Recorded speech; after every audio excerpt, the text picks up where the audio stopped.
మన private school కి పా. ప్రైవేట్ స్కూల్ కంటే గవర్నమెంట్ స్కూల్లోనే బాగా చదువు చెప్తారు కదమ్మా.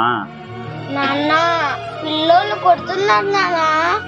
మన పరిస్థితి ఎలా చెప్పాలో నాకు అర్థం కాలేదమ్మా. అంతేకాదు నాన్న, క్రమశిక్షణ కూడా లేదు.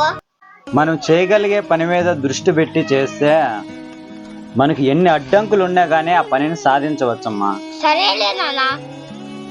అవును నాన్న, మా సార్ నేను బాగా చదువుతానని చెప్పినారు నాన్న.